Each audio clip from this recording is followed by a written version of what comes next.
Welcome everybody to the Chess Lab. I have to talk very slowly, very low, I should say, because it's extremely late.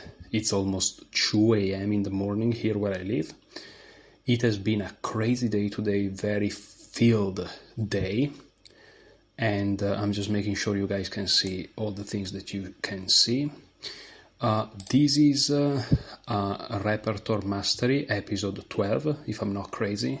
Is it Repertoire 12? Let me check, sorry. Yeah, Repertoire episode 12. Okay, so I'm sorry for something which is the unexpected break.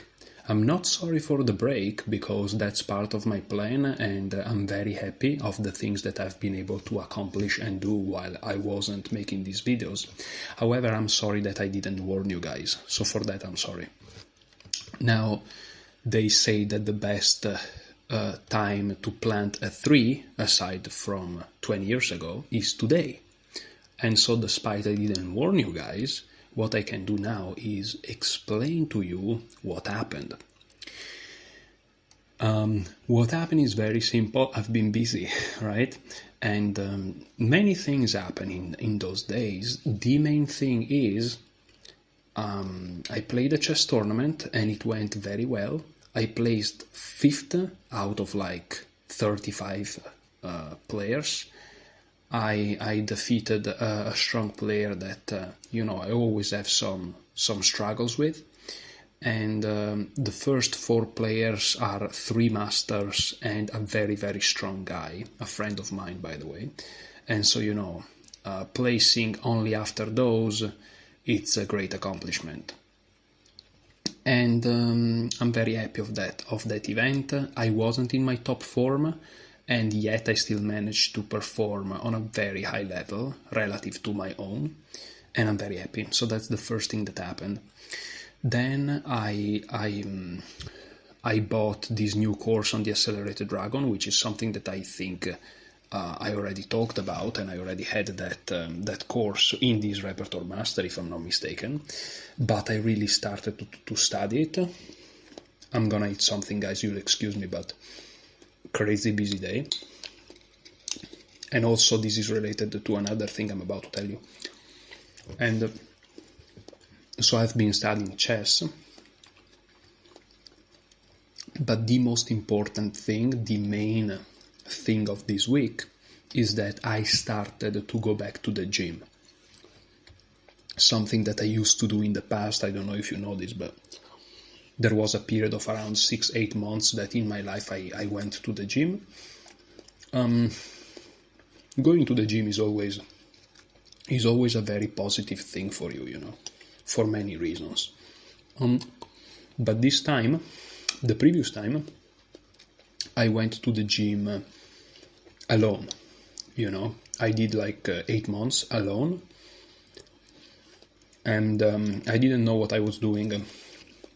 My goal going to the gym was to bulk up, so to put on some weight, and I achieved that goal extremely successfully, if I can say so myself, but it wasn't a pleasurable experience at times, but not, if one day you don't feel like going to the gym, you go anyways, but alone is terrible. Now, not only I'm going with a friend, this friend of mine is actually a very experienced bodybuilder. He has been going to the gym for more than 10 years, and he's teaching me. So I'm very grateful also that I have him. And that's the main thing that happened this week. And of course, something like that impacts your schedule tremendously. And so I had to take my time to adjust to it. Now you guys will excuse me to give me like 15 seconds, but I have to go check something that I am doing and I'll go back. I'm trying to make myself some pasta, as a good Italian that I am, and the water is going crazy, so I have to go check it. So you guys will excuse me for like 20-25 seconds.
Okay guys, I'm back. Sorry for this small interruption. And yeah, so since the game is not loading, I'm just gonna keep talk to you guys. Of course, you are in the future, so you can skip ahead. You can use the arrows on your keyboard to just skip this part, or the mouse of the mouse of your computer. So you don't have to listen to me. I'm gonna tell you things because some of you may be interested for some crazy reasons. You shouldn't, but I don't have anything else to do rather than wait. So I'd rather talk to a dot in the computer, right? That would be you. So my goal at the gym is to bulk up. I'm weighted 72 kilos. I am 183 meters, meaning 183 centimeters. If you're watching from America, you'll have to go on Google and make the conversions because I don't know. But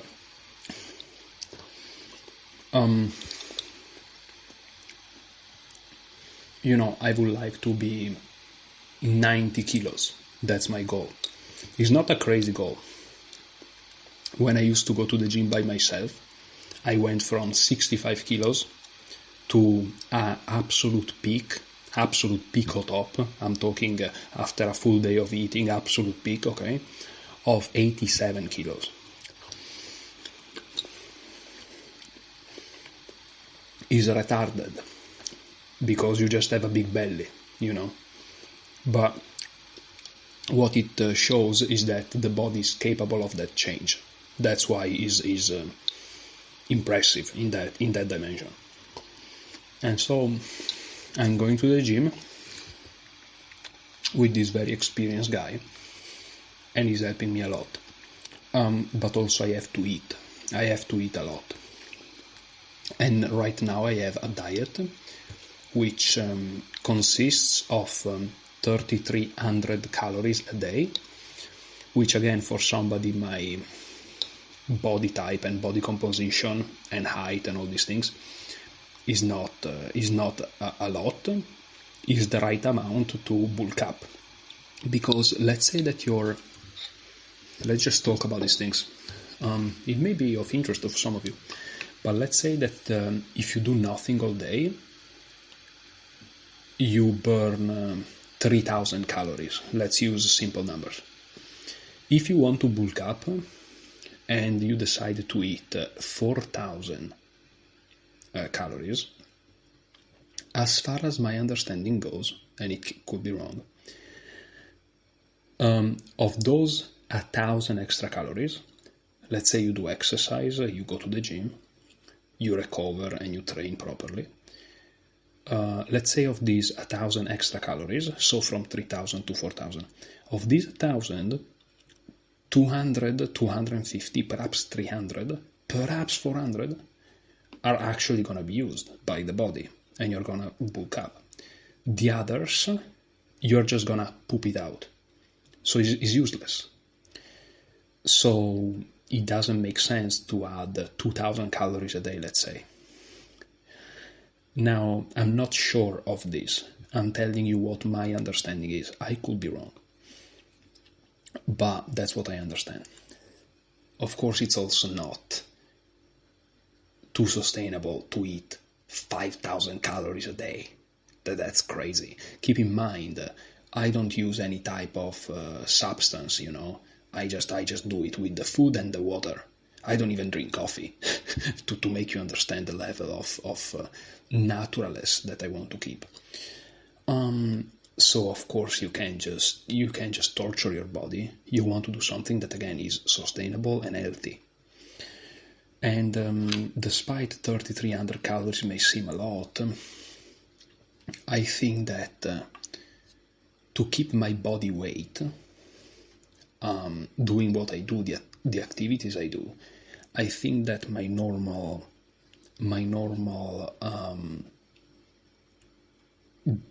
diet would be around 3,000 calories, even 3,100 calories.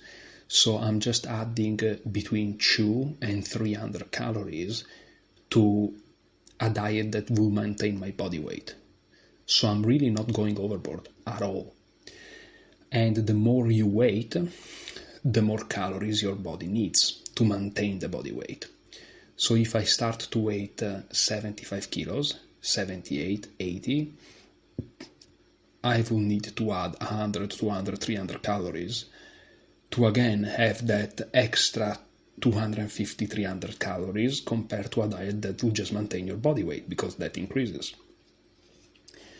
So I can see myself in the future eating even 3,500 calories a day, no problems, and it's just around 200 calories more than what I will need.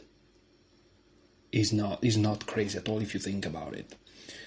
And also something that I've been thinking about and talking with this friend of mine is, on the internet, you of course should take everything you hear on the internet, including this, with a grain of salt, but what you hear on the internet is calories in, calories out. But it seems that is actually a little bit more complicated than this. There are people that can make the same activity, let's say going for a run, a light run, jogging, and they burn like crazy. There are other people that can go for a light jog, and I'm not saying that they don't burn, but they burn much less. So the calories in, calories out is a little bit a gray area. It's not so black and white as I was used to hear. And again, I'm not sure about this. Maybe it's actually true, calories in, calories out, but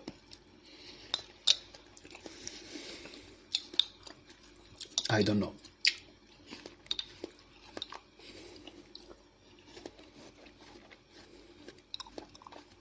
Now I'm trying to find the game, but my rating is a little bit high. There are not that many players connected, and so the server is struggling tremendously to pair me. It has already been 13 minutes of recording. It's not looking good.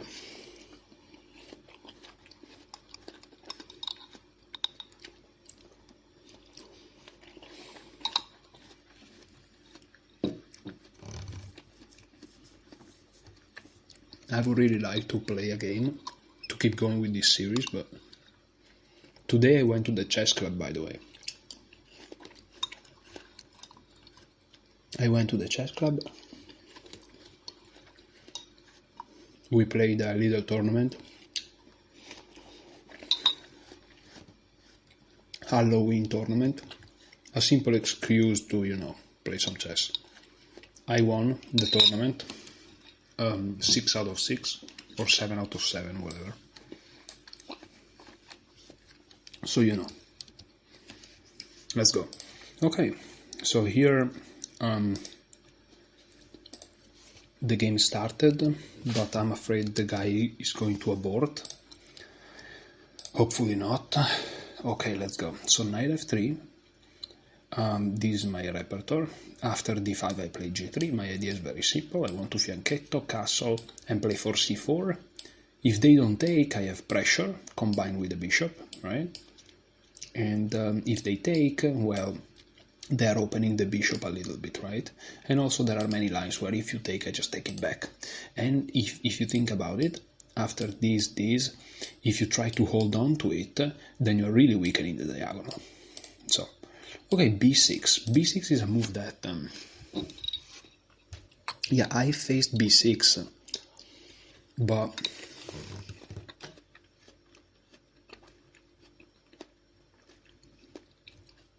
the idea with b6 usually is that they play bishop b7. And usually what you do is you play c4 and then you take. And the reason is, if they take with a knight, they usually have a knight on f6 in the future and a pawn on e6. If they take with a knight, you can hit them with e4. If they take with a pawn, you can then play d4 and their bishop's dead. If they take with the bishop, you can win a tempo with knight c3. Same thing if you take with the queen. So I'm not really sure what to do here. I can perhaps play c4 immediately, but I'm just gonna go with bishop g2, castle, and then I'm gonna wait. I just do my super castle, which means the castle with the fianchetto bishop, and then I'll see what to do after that. Very simple.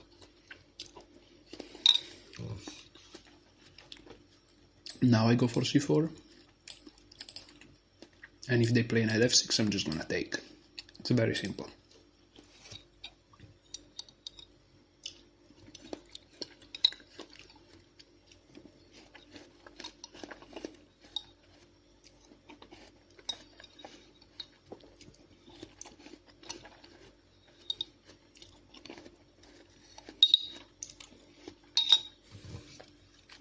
Here it is.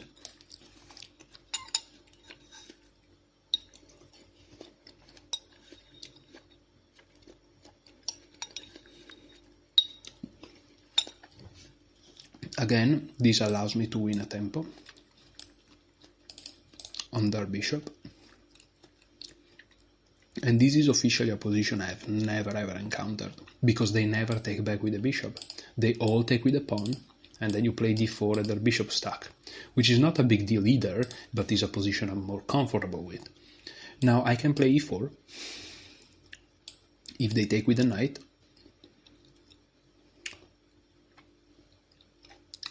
well, I thought about taking, and queen here, but they can go back. So it's not so easy. It's not so easy. So this is perhaps not playable. If they take with the bishop, I take, they lose. What if I push? Sorry. I push, they take, I check. If they block with a knight, they lose the knight. If they block with a queen, they can block with the queen. Okay, never mind. So I can play d4, obviously, with the idea knight e5. But I don't want to trade these bishops so early, because my light square bishop is a little bit of my pride. On the other hand, what am I doing? I can play queen c2 perhaps, but then knight c6, and they're watching at these two squares. And I can't play d4 anymore, because they just take it. So rook e1 is another possibility, or I can kind of keep it in line with my repertoire and play b3. b3 is actually very in line with my repertoire. I'm gonna go with b3. b3 with the idea bishop b2, keeping the central pawn flexible and waiting for what they do. They play c5.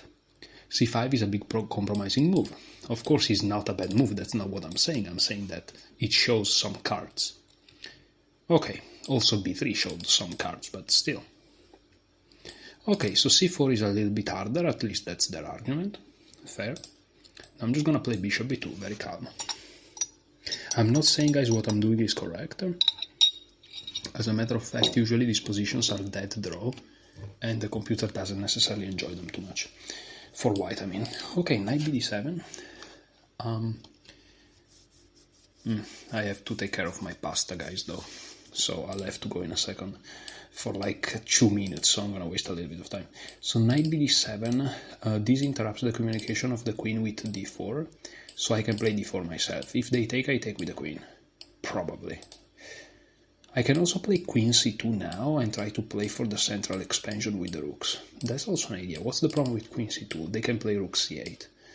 And after rook c8, play d4 is a little bit annoying, because the knight's always going to be pinned. But also after this, I can go for e4 here. I can go for e4. This knight is a little bit controlled, restricted. It's not bad. It's not a bad idea. What am I doing with this knight, though? d4 on the other hand, take. I don't like bishop here. But I can always just move, but where? It's a difficult position. I mean, not really, but kind of. There is a weak square here. I would love to jump with the knight on d5, perhaps moving this knight. But I can play rook e1. I can play rook e1 to play e4. What are they gonna do? They play e5 themselves. e5 is really weakening. e5 is really weakening. I'm gonna go rook e1. It's not a compromising move, it's chill. And you guys will excuse me, but I have to go take care of my pasta once again. I'll be back in a second or something.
Okay, I'm back, not because I've finished what I wanted to do, but because I have to play some moves.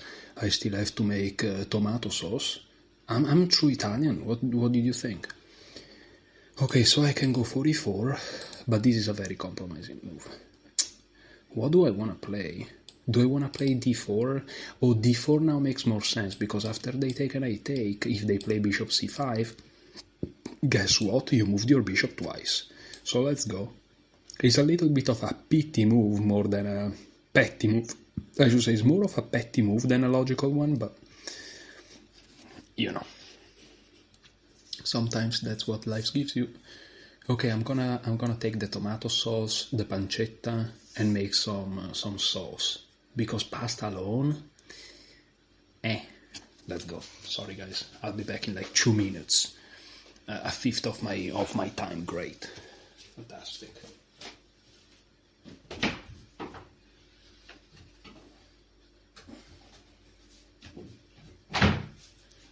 Tomato sauce.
I'm checking if I'm actually recording. I think I'm actually recording.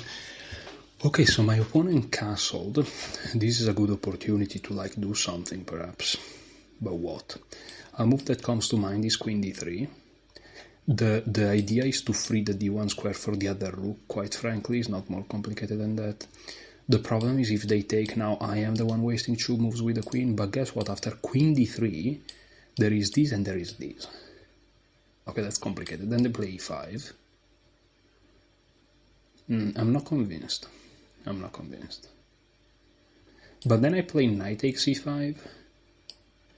If they take my knight, I take their bishop. They take my queen, I lose the game. Okay, fair enough. Not easy. I could play rook c1. With the idea if they take, then I have this with this infiltration. But even then, it's not clear. I can play 95. 95 is the typical idea of this opening. The problem is they take my bishop. So guess what? I'm gonna play e4. Yeah, I'll play e4. I'll take stake in the center, and I'll just roll with it. So as you can see now, I have a center, which of course is not sustainable. They're already potentially breaking it if they want. And that's pretty much it.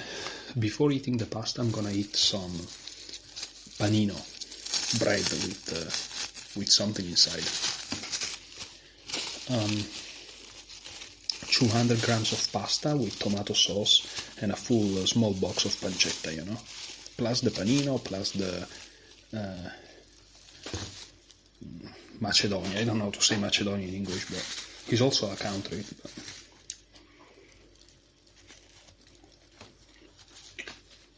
the bulk is real.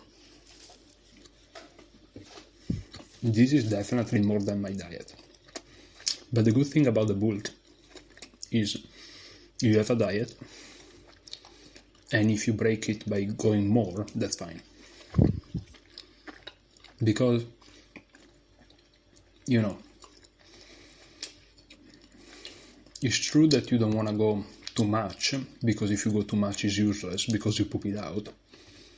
But if sometimes you go a little bit more, you make sure that you are reaching your limit, optimal. And if I poop something out, I poop something out. Like, what do you want? Now, knight takes is possible, also opening up the bishop. But then the question becomes, what's the future of this knight? After queen here, bishop here, okay, I lose a little bit of time, but also then I move my queen back. Here, perhaps, I don't know. And then I just do this, perhaps. Again, I have no idea. Rook here or something.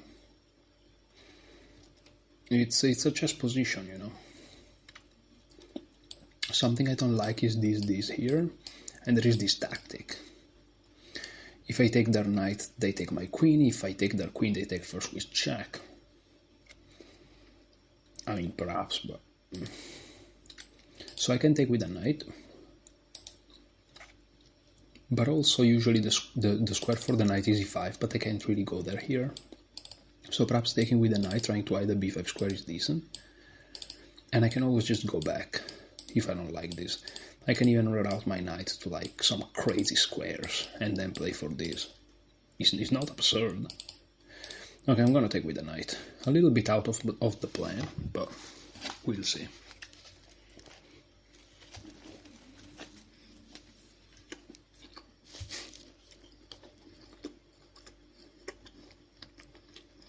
It's also important to stay hydrated and drink a lot.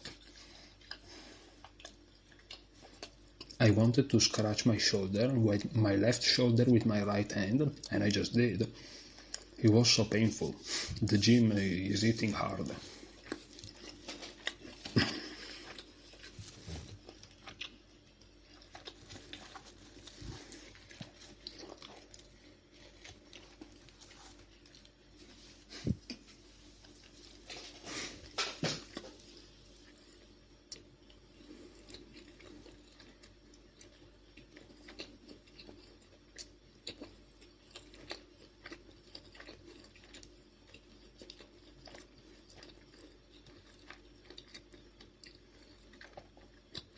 And okay, if we look at this position, I'm like, there is no way that I've done anything particularly wrong.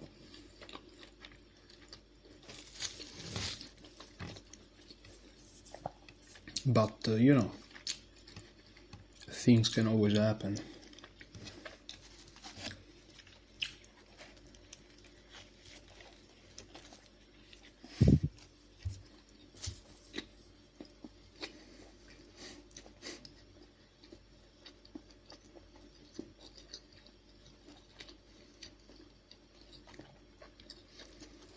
A crazy idea that comes to mind is a 4f5. But it's not crazy.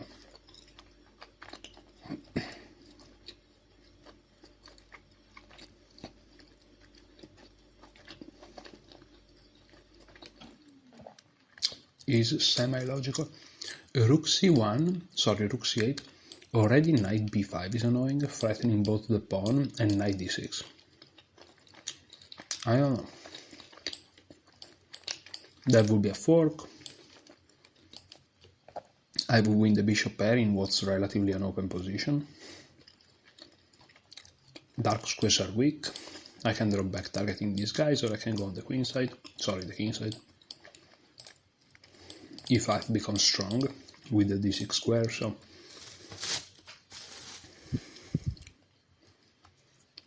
there are things in this position, but also black has his own, like knight c5 is annoying. My pawn is enough well guarded, but he's a lot under heavy pressure. He's under a lot of heavy pressure. Knight e5 also seems decent.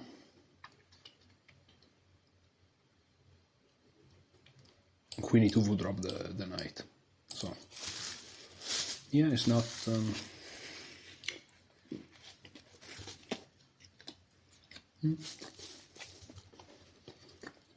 chess.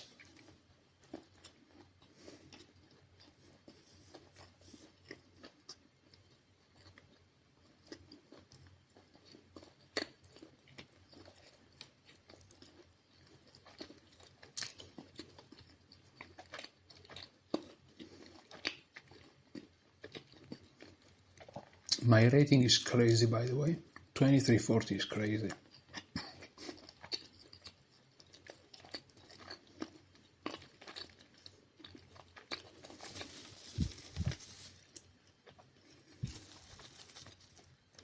It's funny because my opponent is rated almost 2200 and it seems like he's rated not much. That's crazy.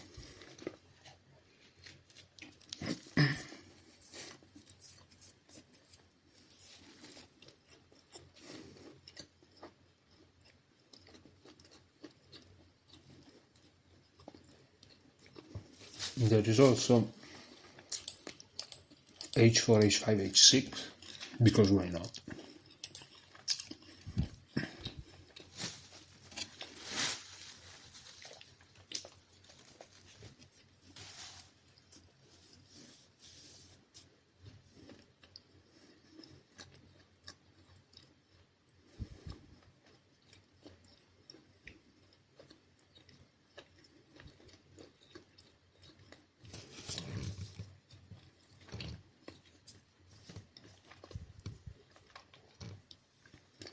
I have to go check on my tomato sauce.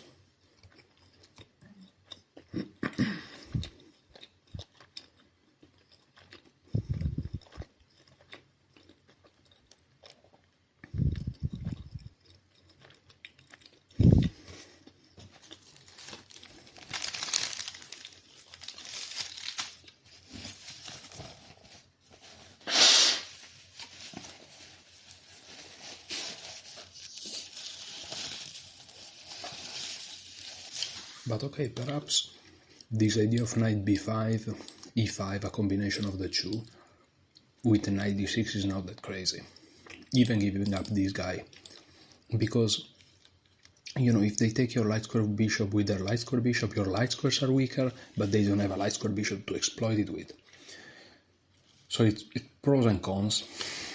And this may be an idea, you know. A rook behind, pawn here, pawn here, bishop here to support this guy. I don't know. I'm just saying the first thing that comes out of my head. Queen b8, very interesting move. Guarding against this idea, so my opponent kind of believes me. Appreciate it. And also freeing the square for the rook. Logical. Very logical. Rook d8 is a threat, perhaps. Perhaps we can consider it as such. But okay. e5. Why not? e5 bishop takes, I guess, but then pawn takes. And two pieces are hanging. So after e5, if they take, well, I just take. They take. I take. So that's good. So e5 is actually playable. Can you guys imagine that e5 is actually playable? This is unbelievable. This is unreal. But okay, I want to check again. e5, again, taking here, I just take here, and the queen is overworked. e5, taking here, I take here, and 2 pieces are hanging. Am I sure that this is correct? Maybe they can go to h3. I take, they go here, threatening checkmate. I take with check, and then I just play f3, or queen f3, they lose. So actually e5 is playable. I'm gonna go with e5, and then I'm gonna check my pasta, and if when I come back they play the move that I didn't expect, I'll just resign the game, but I still have my pasta. I'll be back in a second.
Okay, so he took,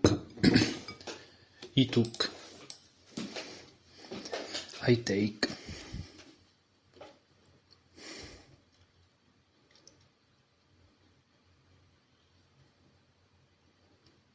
and we'll see what happens. We'll see what happens, guys, okay? It's an extremely complicated position. It's not at all easy. Okay, so now I'm gonna take the bishop back. And this is life.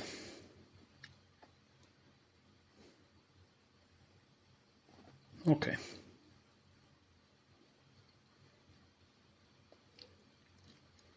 Of course things are complicated because rook here comes, threatening e5. And the position just gets crazy. Crazy. Crazy position. That's what you get when you play crazy positions. After rook here there is knight here, which is just crazy. They take, I take. They take, I take. They take, material is equal. Fair. So I go here, they take, I check. You know, can I do something like this? They go here, but then I just move. If they take, this guy drops. So yeah, I can do that. I can also go here. This is the move that I really wanted to play. I go here. Now if they pin me, I just play queen f3 and I'm good to go. If they play e5, that's where the trick is. Oh, that's where the trick is, I guess. Because I wanted to play the intermediate move check, but they take with the bishop. And after I go here, they take here, I take here, they take here, let's say. But I take here with the bishop, they take back, I take here. They go here, I go here. They take here, I take here, and material is equal. Because they gain back the pawn. Okay, damn. So it's knight b5 a thing, but they play a6. And going back is a problem. Going back is a problem. If I go here, that's overworked. D5 comes. Shoot. So knight b1 may be the best move. Knight b1 may be the best move. Because knight b1, e5, queen f3. Take. Easy. And knight b1. But knight b1, bishop b4. And bishop b4 anyways. Oh, but bishop b4, knight d2. e5. e5, knight to f3. e4. What's going on?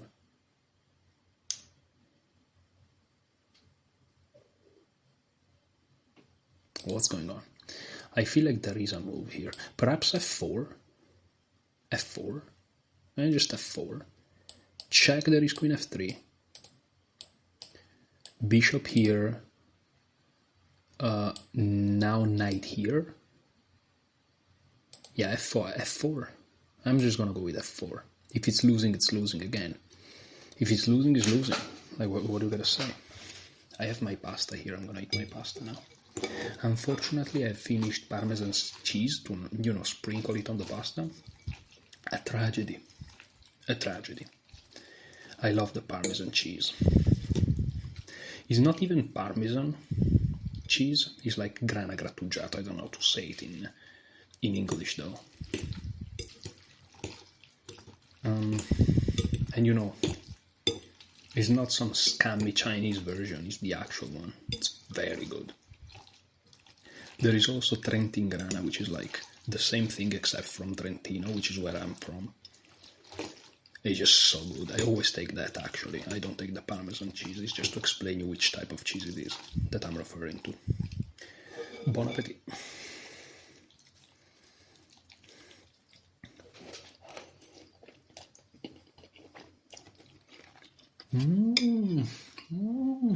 It's so good.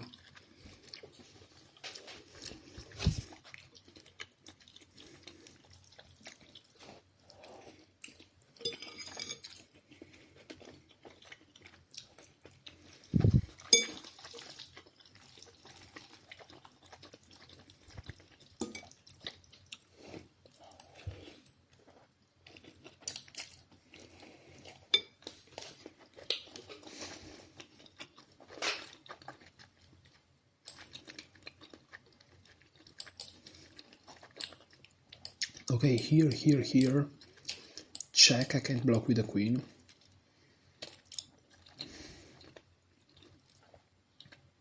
I can just move the guy back, I guess. How do I untangle though? Annoying. Knight here instead looks much better. Queen check. Well, I move. Knight here though. So annoying. Knight b1 perhaps. Knight b1. Wow. But still, how do I untangle? I'm just gonna go for the simplification.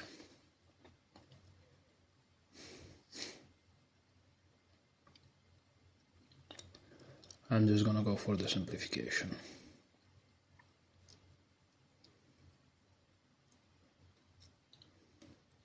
I can't pretend too much, I guess. Check immediately, I don't think it works because I just go here. Then that's a thing. Well, I guess after take, I can untangle like this. Perhaps. And then just move the queen. I think with correct play this may be equal, but I don't know.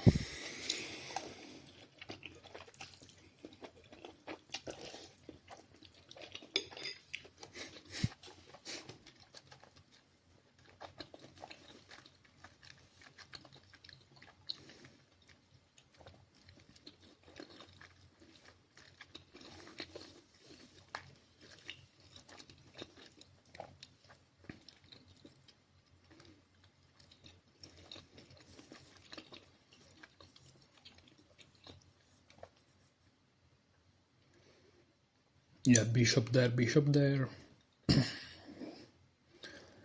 Okay, but they attack my rook. Now I'll go here, with the idea of going here. That should be okay. Is it though? I don't know. I'm also overprotecting the c3 square in the eventuality of my knight needing to go back, but these are like details. Check queen here without hesitation. I'm gonna hesitate anyways, but it shouldn't be. Knight here, rook here. Problem solved. With queen here. No hesitation. No hesitation. Knight here is just pinned. Yeah, but what do I do on it? It's not easy. I'll just play something. I'll just play whatever. I have to be careful about this infiltration here. So yeah, rook d3 is probably just the move. Rook d3 is just the move, you know. Is the move. Yeah, I'm just gonna go with rook d3. Hopefully it's not a blunder or anything. Like check, I just take. Here I just take it. Rook d1 is coming. Not a big deal. Rook here, there's the knight. Also this is defended, so it's just an inconvenience if they check me here, but... And the screen is getting dark. I need my charger. I need my charger. Check, I just go here. So. Yeah, it's crazy. I could lose some material here, perhaps, but... Perhaps. Like here, for example, what do I do? Alright, it's complicated. Very complicated. Like pawn here, let's say. But they just go back. All the way back. And what am I doing? Yeah, I'm losing back the piece here, for sure. Terrible, but... Oh wait, no. Pawn here, knight here, what am I talking about? Knight here, they lose the queen. Ah, so I can actually go back. Bishop here, rook takes, knight check. No, it's all good. It's all good. Just kidding. b5, just go back. Okay. But it's not looking good for me.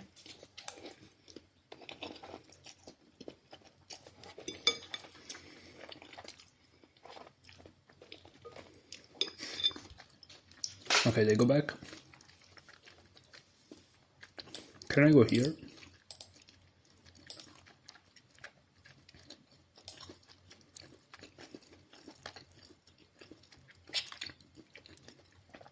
I'm recentralizing my knight, attacking their own knight. Just good in general. Knight here, I just take. They take, I take, no problems. If I'm able to consolidate, then I'm just up a piece. That's as simple as that. And if I take and they trade queens, I'm fine. And if they don't, they're still gonna have an isolated pawn, and it finds itself in the best spot for that isolated pawn. Just everything is so ideal here. Everything is so ideally placed. It's unbelievable.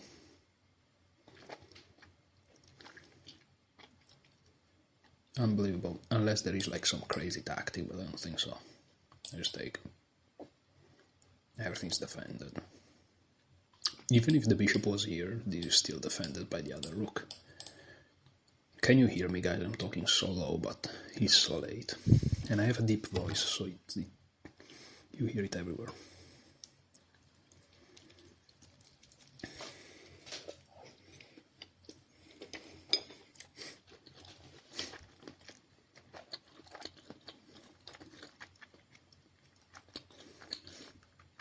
Okay, but now I take.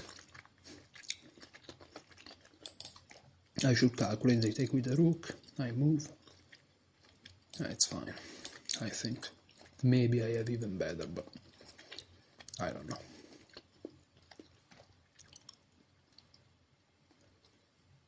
Queen takes, I immediately drop. I immediately do this. Now I go here, take. Should be fine. I should be fine. Their idea is, of course, to do this, but my knight is perfectly positioned to parry that threat. Because now the rook is gonna be able to. And it doesn't work anyways. So this game is weird because it's like I've done nothing and I'm up a piece. How?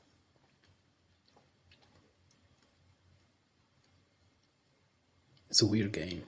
I've done nothing. Why am I up a piece?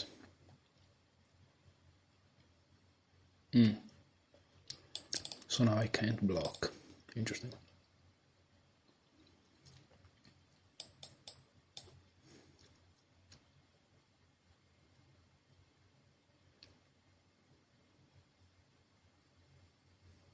I blundered, but they don't see it. Fantastic.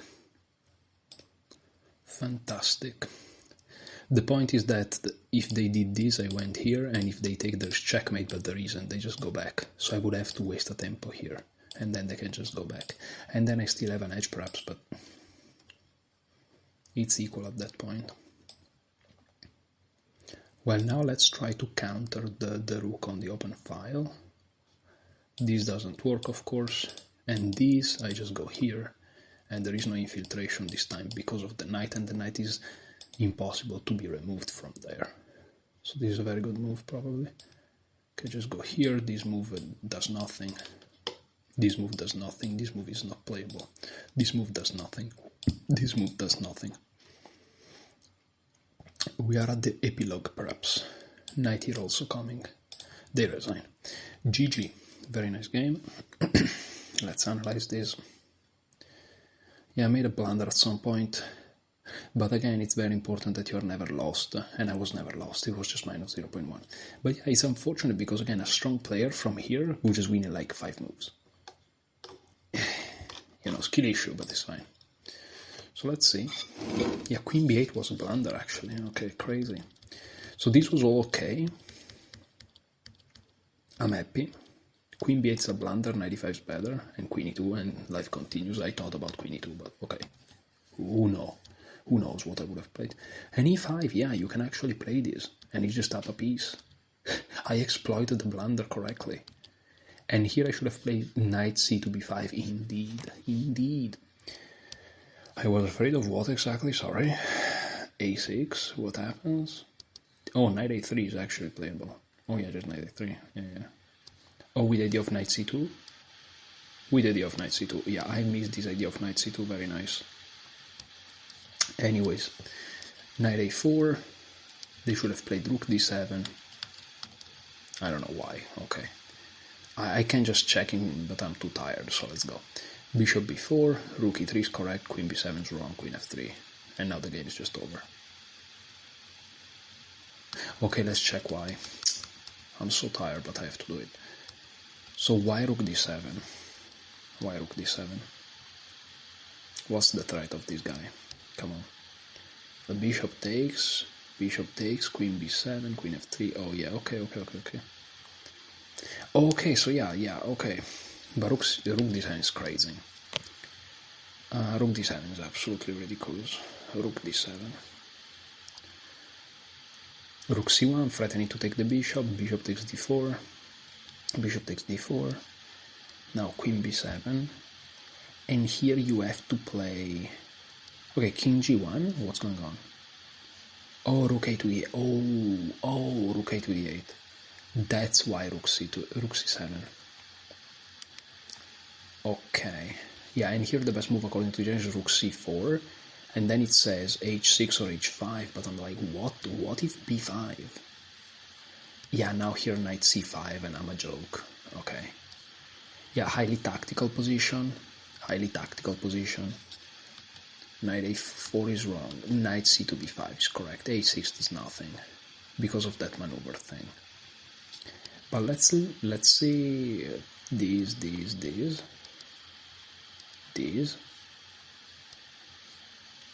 Check. Oh, now you can play queen f3. Sure, of course. Now you can do it. Of course. Because if they take, you take with the knight, of course. And yeah, the d2 square will be covered by the knight, but also the bishop's not on b2 anymore. Fantastic. This is another way, in my opinion, where you can train calculation. This is my opinion. Yeah, you see it, but also you don't. You kind of have to come up with it. Okay. So, the question is, did I respect my repertoire? Let's go and see on Chessable. Let's go and see on Chessable. Let's go. Let's see. I'm very tired, but I'm also extremely satisfied of this day, quite frankly. Huge day. I went to the gym, I went to work, I won a tournament. Why not? You know. And it's just win after win after win. It's crazy. When you just keep winning, it's great. G3. B6 here. No, they played d5. My apologies. They played d5 in a tournament game. They played me knight f6, so I confused it. They played d5. Okay, so g3. And now b6. Come on, no moves. So b6 is not even contemplated. Let's see if there is some transpositions, perhaps. Bishop g2. What did they do? Bishop b7, of course. Why am I even asking? Castle, they did e6. Sorry guys, I just realized you can't see this. Well, I follow the repertoire simply because the repertoire went out very quick. So this is considered correct. So 16 games done in the repertoire. I'm not gonna play 2 games because I'm just too tired. I'm like, I could actually do it, but I don't want to push myself too much. I already pushed myself quite a bit. So let me see. Yeah. So guys, appreciate you watching this, of course, and sorry if my commentary was just all over the place. I was very tired. Hopefully you guys kind of catch up with what happened in my life and why I didn't make the videos. Now, for the future, it's gonna be very difficult for me to make these videos, even though next week I work the morning shift, meaning the afternoon is all free. I go to the gym right after work, and so when it's 3:30 p.m. I'm at home like usual. So I may actually be able to just make these videos, maybe. But I also want to study chess hard, which is also something that I've done, obviously. And making these videos is lovely, and it helps me reinforce what I study, but it's not studying itself. And of course you need a balance of both. So we'll see. I may not upload a video for another week or 2. So you guys now are warned. Don't wait for my videos. You shouldn't do it anyways. Live your life, study, or do whatever you want to do. Don't spend too much time watching videos on YouTube. Thank you so much for watching. Enjoy your chess.